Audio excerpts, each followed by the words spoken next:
Hey, I'm Alex Radcliffe from Board Game Co, and today I'm going to be reviewing Onward Twisted from Skytier Games. Onward Twisted is an expansion for Onward, which delivered last year, by the way, in record time, by the way. Props to them for that. And this is a solo expansion that adds, well, a solo mode, as well as the Twisted cards. Twisted cards are effectively scenarios that shift up the rules as you dive into it. Before we dive into the video, a few general things to cover. First of all expansion components are prototype, rules, components subject to change, all of that. I'll have a link to the crowdfunding campaign down below. Also, this channel is sponsored by Allplay, more about them at the end of the video. But with that, in Onward Twisted, you're basically diving into Onward, but now you can actually have a solo opponent, an automa opponent effectively, that goes through a sequence in how they operate, so you can enjoy this game by yourself, because until now you needed other people to enjoy this game, and now you no longer do. I mean, you still want other people in your life in general, but not all those people play games, so sometimes it's nice, and they're not always available. Sometimes just, Bob gets suddenly into it. I don't know. You can play it solo. Anyways, what is Onward doing over here? Onward in general, before we get into Onward Twisted, and I'll not be doing a full dive through, but I'll be giving you a general overview. Also, you can check out my review on this if you want. I reviewed the prototype a while ago. I have not reviewed the final game, but I have a prototype review from, well, last year when the crowdfunding campaign happened. But basically, over here in the game, you're playing a MOBA style game. So you're going to have your heroes, and you're going to have your minions, which aren't yet on the board, but they'll be entering the board shortly. Because what happens is, every single round, you're going to be going through sequences of activating all your heroes, effectively taking turns to activate your heroes, utilizing your cards. You're going to be drawing cards, playing those cards for the movement value, which effectively determines their initiative, and then choosing which hero activates, and going through the sequence on the sequence over here as far as the order of everything. Well, over here we have the full sequence of what happens, the round sequence, but you're going to be activating your heroes, choosing which hero activates first, then that hero is going to be moving around, possibly killing monsters, jungling effectively, heading into the jungle to go ahead and defeat monsters for gold. That gold will be able to be spent on the shop phase to buy more items. You're going to skip the shop phase the first round, but in subsequent rounds you have money, you can start buying stuff to upgrade your heroes, and then you're going to have lane pushes as well, because whenever the heroes go out, after each hero activates, you're going to push the lane. So you're going to look at the 3 lanes, and there's a 2-lane board on the other side of this map, but you're going to look at the 3 lanes, and then depending on the strength of your heroes and the minions in those areas, minions are going to push the lane. So for example, just throw a bunch of minions on the board, just so you can see how something like that would play out. If we have over here, we have 1 hero right now, so in this hypothetical, we would have 4 strength because of our 3 minions and our hero, and 1 minion over here on the opposing side, so we would have 3 extra momentum relative to our opponent. In that scenario, we would use our momentum, so we'd use the first extra momentum to destroy that, then we can go ahead and use our second momentum to move to the next lane, and then we would destroy the tower, which does a retaliation damage, and that ends the push. And that's going to be a push that effectively happens 4 times per round, because at the end of each hero activating, and you have 4 heroes, you're going to activate each lane, checking the strength, using momentum to kill other minions, to kill towers, and to slowly move towards your opponent's portal to slowly take it out. That's the basic idea of the lane pushes. Again, if you've played any MOBA games, either in tabletop form or in video games, this general concept is going to be familiar to you. Meanwhile, you have your heroes who are going to be running on the board, killing monsters, killing any minions, and then taking pot shots at the enemy heroes as well, as you slowly enter the battlefield and dance around each other, trying not to open yourself too much to, dying, while hoping you can maintain control over your lanes and help your minions push towards your opponent.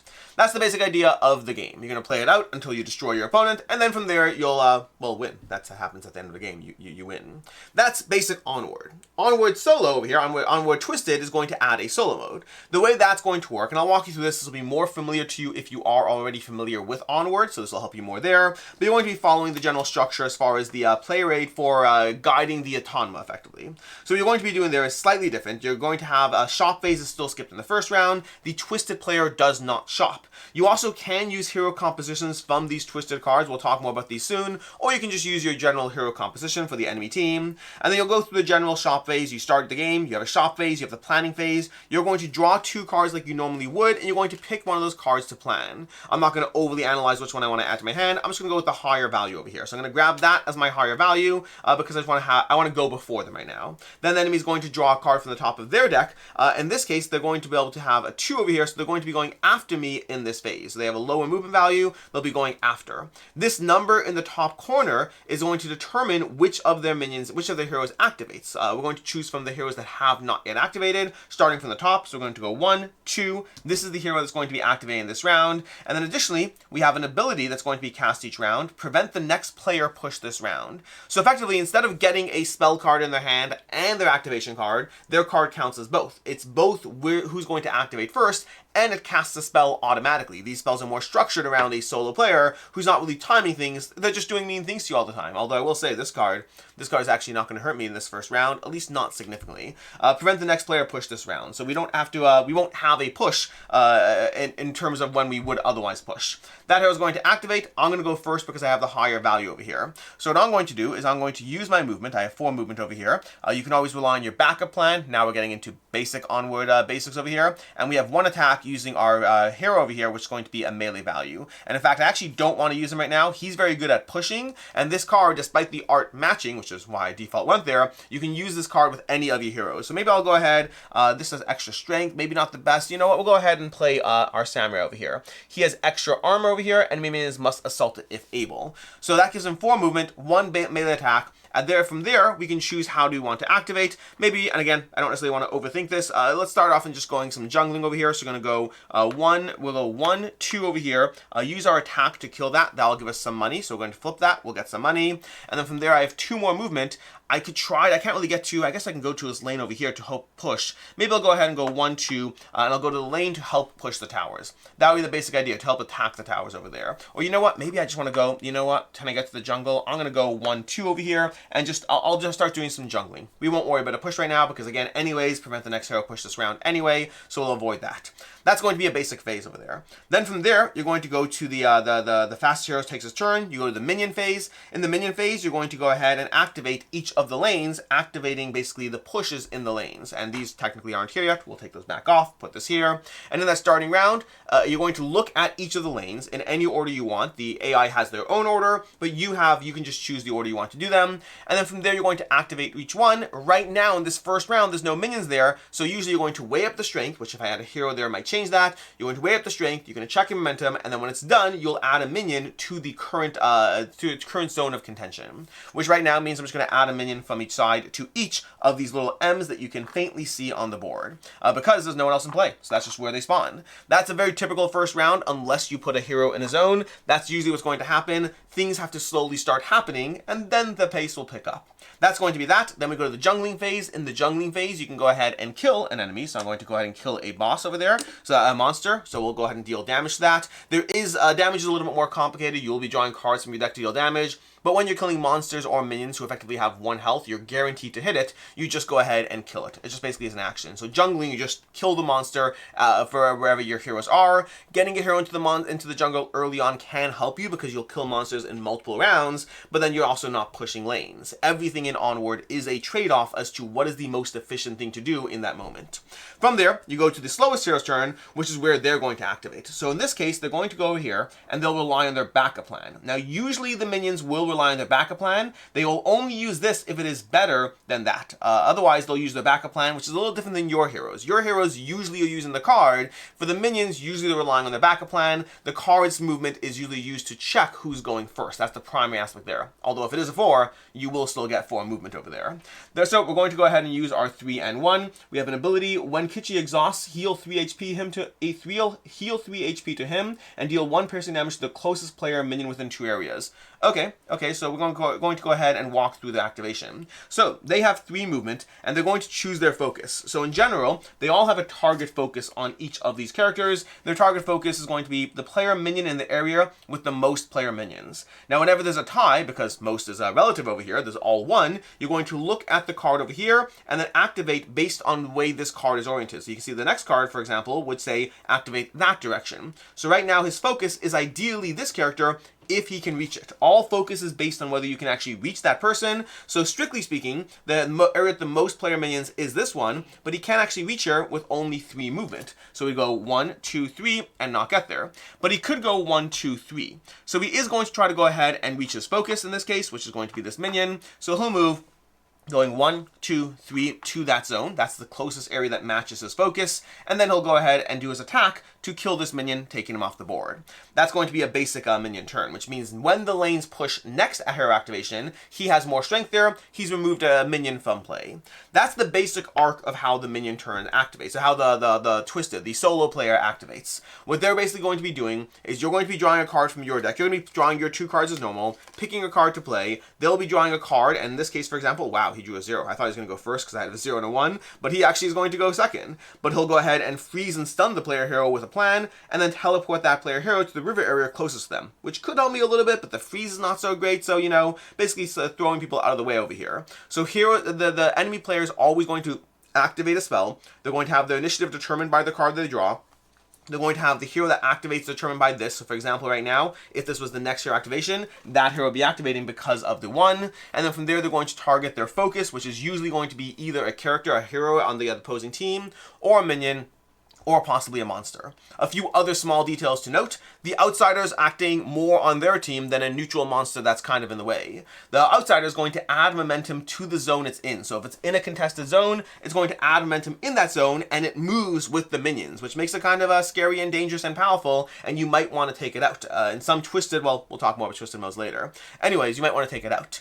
They're also going to have monsters. When the enemy team attacks monsters, those monsters are effectively going to join their side. They're going to go ahead and join their side into a zone, and they act as 2 momentum in that zone. So it still benefits you to kill them and take them out and all that, but effectively the monsters join their team, adding momentum to them. They don't really kill monsters so much as capturing them. That's the trade-off of they're not getting money, they're just benefiting from those monsters, from those monster kills in other ways. And then lastly, whenever you target enemy heroes with a spell, for each hero you target, you're going to draw a card from the top of the deck and check to see if there's a spell over here. For example, teleport the outsider to the closest contested area. So you're going to have effects that happen when you target heroes with spells. Not all cards have those effects, so for example, you can see this one doesn't, but a lot of cards will have effects on the side. So whenever you target someone, you are possibly getting a reaction in return. Freeze the targeting hero, disarm the targeting heroes. You have all these options over here as far as what you're going to be doing on those cards.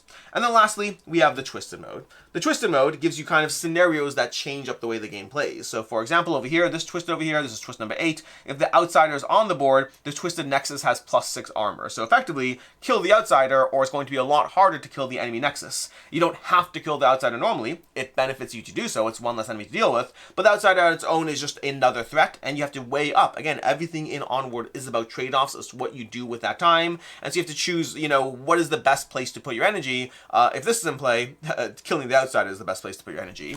We have this one, doing setup, discard 1 additional card from the outsider deck. Do not place towers. Oh, this is a fun one, by the way. I've actually played with this one. This one over here is, I have not played with all the twists for context. There are a lot of them. But this one over here is a very fast-paced game. It shortens the game to 3 rounds instead of 4. Worth noting, by the way, the outsider deck does have a random card removed, so it's already a round shorter in this game. But then from there, you're also going to shorten it by 1 more round, but you're going to remove towers from the board, which just speeds up the pace of the minion pushes. Totally changes the way you have to approach the game, which is part of the fun of these cards. They change the way you have to approach the puzzle. Which from there is a good time to go ahead and dive into my thoughts and opinions, specifically on Onward Twisted, although I'll give you my general thoughts on Onward Basic. I love Onward. I love Onward as a game. I think it's a very solid MOBA style game. It has become, it's probably my second favorite MOBA style game currently. I love how fast the game works, how much of a tension there is in the trade-off. You can get a good game of this done in 45 minutes to an hour and a half. It does range for sure, but like you can get a lot done in this game. It's a very satisfying experience of upgrading your character, spending money on all these various items over here, trying to outfit your characters, but also you only activate them so many times. So how much, like, sure, getting a lot of money is helpful, but you might only benefit from that ability, you know, depending on what type of item it is, you might only benefit from that a few times, and you might have to spend turns to go ahead and get the gold to get it, so there's a trade-off there. If you just push lanes, they might suddenly have a bunch of stronger heroes who are well fit out. There's a lot of trade-offs in this game, but it's fast-paced, it's punchy, the cards are, you can cast spells from those cards that are entering your hand all the time, you can cast spells on off turns. So any hero can cast a spell from their positioning, which means as you build up this kind of repository of cards in your hand, you have more and more options to deal with whatever your enemy throws at you, noting that they have the same thing happening on their end. It is a very solid, fast-paced MOBA-style game that really captures a lot of the best parts of tabletop MOBA-style games. As far as the Onward Twisted expansion, I'm a little bit more mixed on it. There's some things I really enjoy about it, and then there's other things that just make it worse Onward for me. It does work. If your goal, just to be very clear here, if your goal is to play Onward solo, then I think this is really, really solid. I think this does do a great job of doing that, and congratulations, Bob's not playing games with you tonight. You can play Onward solo if that was your goal. That's not my goal. My goal is to play games in their best form possible, whether it's the ideal player count, whether it's the whichever expansions best help it out. And to that end, Onward Twisted adds some new things that I enjoy, and it does do a great job of simulating a solo experience, but for me, I still prefer the base Onward experience, which means the only reason I would really play with this is for those twisted scenarios. Those twisted scenarios and some of the ways it mixes up the game state. Like there's one where you have to like, pay 30 money or something like that before you can assault the enemy nexus. So there's a lot of trade-offs as far as how do you approach it, and I really like the puzzles that those provides. But as far as the core game, the positives are it gives you a pretty solid simulation of dealing with an enemy who is predictable to a degree with being unpredictable to a degree as you try to figure out how you're going to push your lanes, build up your heroes, hit their nexus, and you have enemies who are constantly in your way. So if that's your pure goal, great. The main downside of Onward Twisted for me is I have to mentally think out and process the enemy's turn. I've played this game 4 times so far, and I don't always say how many times I've played a game, but I think it's worth saying that because I find I'm still constantly just going through the check marks, even after 4 plays, 3.5 technically speaking, even after 3.5 plays, I am still going through the check marks on this to try to process exactly how the enemy activates. It's not that I don't remember, it's that I just have to keep looking things up. I have to go, okay, the basic flow of Onward, I have it down. The basic flow is, you play your cards, then there's like, it's a little not necessarily intuitive because both heroes will take a turn, but there's things that happen between the turns, and they don't happen after each enemy turn, they happen between the turns. And it's not that the heroes take turns being who's first, you play cards to determine that. There's a tiebreaker mechanism, there's a little disc you're going to flip over there, so there are things like that, but the basic flow of Onward I have down by now, having played this game enough, but the expansion stuff, the Twisted, just adds this new targeting priority. Okay, so they target their focus, then they target the preferred focus. There's also a movement phase before and after they hit their focus, and then they're going to go to the closest contested area when that's done. Meanwhile, I'm drawing their cards, looking at their steps. It's not super difficult. It really isn't. But it just adds an extra level of processing power on how to manage the sequence of the game as opposed to doing my own thing, as opposed to just approaching it purely from the strategic aspect, which is a very common thing in solo games. You have to manage the enemies that are attacking. For me, though, I just find that when I think of how I like Onward, I can either play Onward against another person and just focus on the rules of the game and what I'm doing, or I can play Onward against a solo opponent, but then I'm focusing on the rules of the game, what I'm doing, and the sequence of the solo autonomous player. Again, it's one of those weird things where I both want to hit on the fact that I prefer base Onward, but I also do think they do a very good job. If you're someone who plays solo games like this all the time, I think they did a very good job with the expansion.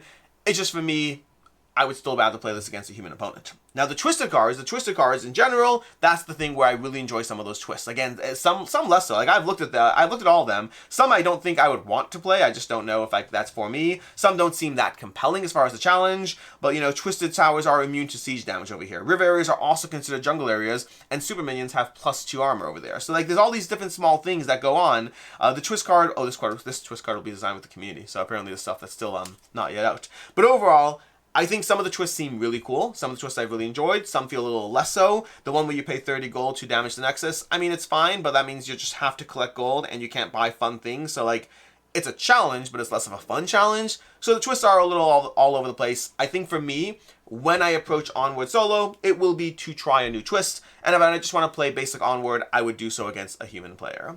Which brings me to my final thoughts on this one. Final thoughts and rating. My base rating for Onward is a 4.5 out of 5. I think it's a phenomenal MOBA style game that is a lot of fun, very enjoyable. I usually rate expansions on what they bring to the table, what they add to the game. This is a weird one for me. I don't know how to rate it. I'm going to give it a 3.5 out of 5. I know I just said I don't know how to rate it. I do know the rating I'm giving it. I just don't know how to approach that. I'm going to give it a 3.5 out of 5. I've enjoyed playing this. It's not bad. But I overall, I would just prefer to play Onward most of the time outside of the twist that the game adds. That's not to say it's bad. That is to say that for me, it adds an extra level of manual stuff I have to deal with. At that point, I'd rather play Onward with a friend. But if you are someone who likes solo games, I've played enough solo games to know that this is pretty smooth.